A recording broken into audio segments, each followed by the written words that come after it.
Hey everyone, Joe Roderick here with you alongside Randy Karraker, Bernie Miklasz on STL Sports Central. All of our content brought to you by DraftKings. The crown is yours. And all summer long, we have been looking at who is the best of the best in St. Louis sports history at every single jersey number along the way. We started at 0. We're going to end at 99. And guys, when we started this, when we did our first week of shows and we went to the single digits, Bernie, as passionate as he is, jumped ahead, very far ahead, because he saw the list of some of the names that we had thrown out there. And he said at that moment, there's no way that I am letting you guys put Richie Incognito at number 68. And that's where we are today. We are here at number 68. And Randy, you've known Bernie for a long time, and you know the work that he puts into every article, to every column, to every show that he has ever done. And I wonder, and Bernie, have you ever put in more work to finding another number 68? Well, I probably have, but let's just say this was a particularly passionate cause.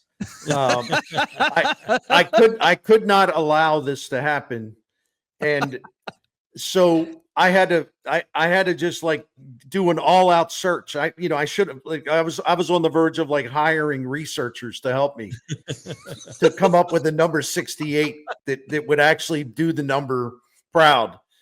And frankly, Joe Roderick, I shouldn't admit this, but I was actually going to make something up. I was going to come up with a number of a player who wasn't good enough to win at his real number and just say, by the way, he wore 68. He wore 68 like that half a season, So I was willing to actually cheat as long as Richie Incognito would get told to pack his equipment and all his medications and go. I think Bernie was in touch with the Cardinals clubhouse recently, trying to get Garrett Hampson number 68. Yeah, there you go. There you go. So, I mean, I know both of you guys have covered Richie Incognito. I happen to be blocked on Twitter by Richie Incognito. Thank you. Yeah. So what is it? What was it about his career in St. Louis that stands out that makes you guys just absolutely not want him to have that be part of this list? Go ahead, Randy. You go first. Well, obviously he was just an embarrassment to the community and to his sport, right? The way that he got cut from the Rams with ridiculous, selfish, unsportsmanlike conduct penalties. One time he ripped off Steven Jackson's helmet. You don't touch the star, but he ripped off Steven Jackson's helmet during, he was protecting. He ripped off defensive lineman's helmet because he was somebody tried to tackle Steven Jackson. But it was just so many unnecessary, violent things that he did on the football field. I get that it's a violent sport and great players go to the line. He just crossed to the line on too many occasions. Yeah, and his final season here before they cut him, when they cut him during the season, Steve Spagnolo did everything he could to just basically save Richie Incognito from himself. And he warned him, he benched him, he warned him. And Steve Spagnolo gave this guy every chance. And Incognito just completely, in effect, spit in the coach's face and did what he's going to do. And, there was a game in Tennessee where he embarrassed himself, the franchise, and the sport. And I think that's when after they cut him. I mean, he came out of Nebraska. And he had all kinds of trouble there, and a lot of Rams fans were excited because, like you said, it's a blood sport. Well, who cares if he beat up 75 people or in Lincoln, Nebraska, or whatever it was? Who cares? Well, these are the same people that wanted Richie Incognito out of town pretty soon because he was just a mess. So we could not let this happen. And Bernie, one other point that we need to make here is that the late, great Jim Hanifin loved Richie Incognito's skill set. As a matter of fact, the reason that Incognito fell in the draft is he got injured a knee while he was working out for Jim Hanifin at the Combine. He wasn't coach with the Rams anymore, but he was still involved. And Hanny just loved Richie Incognito. And I think that was part of it. We all had this trust in Hanifin that, okay, if he says the guy's going to be a good offensive lineman, he is. But the ancillary things, and by the way, for being such a bad guy, he stuck around the NFL for a long time. He did have ability, but the ancillary things were not worth it. The juice wasn't worth the squeeze with Richie Incognito. For those of you watching on YouTube and you're trying to sit there and you're thinking through who the best number 68 should be, we do have some names out there, but we also have this, which Randy had discovered as you look on the screen right there, and you see a St. Louis Cardinal wearing the number 68. There you go.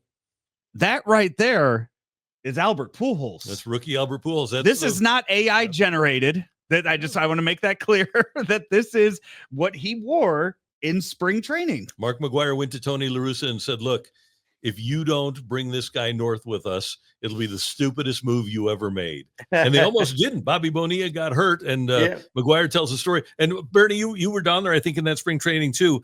All the players, and this was a veteran team, right? They had a great season the year before, and all these veterans were in awe of number 68. Yeah, they really were. I always tell the story. It's one of my favorite Cardinals memories. Was Albert Pujols' first batting practice session down in Jupiter of that camp in 2001, and I was standing behind a cage with Larusa, and Pujols is just hitting these missiles. You know, they're going off. They're going way over the left field wall, out of the ballpark.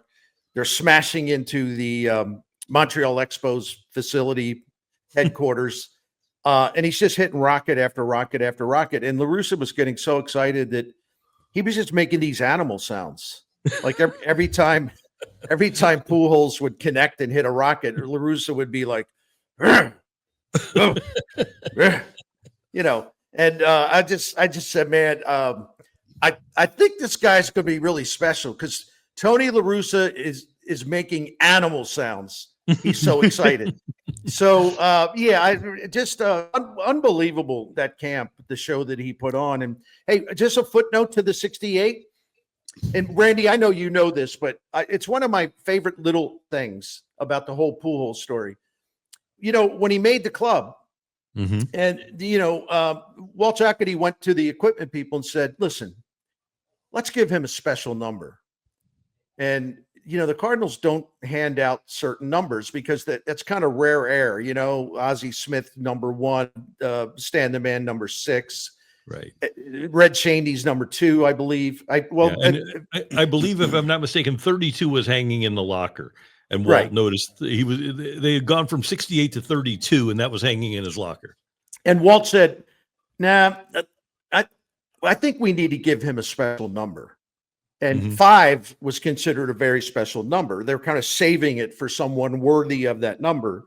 So God bless Walt Jocketty. And, you know, so he made that decision. It sounds like a small thing, but when you look back on it, it just shows you this sense of what was to come, you know, and Walt Jocketty felt it, and he said, no, let's give him a special number. So I love that part of this. Me too. Good call on Cardinals front office for that.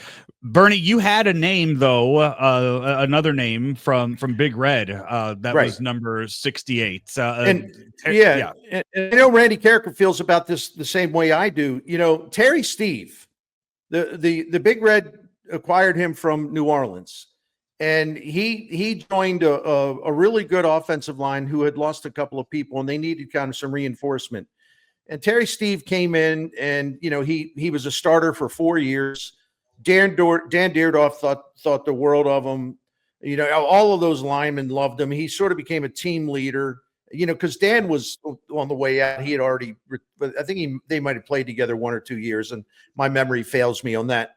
But Terry Stieve, he wasn't just a guy. I mean, he started 82 games, and he was respected in every corner of that locker room.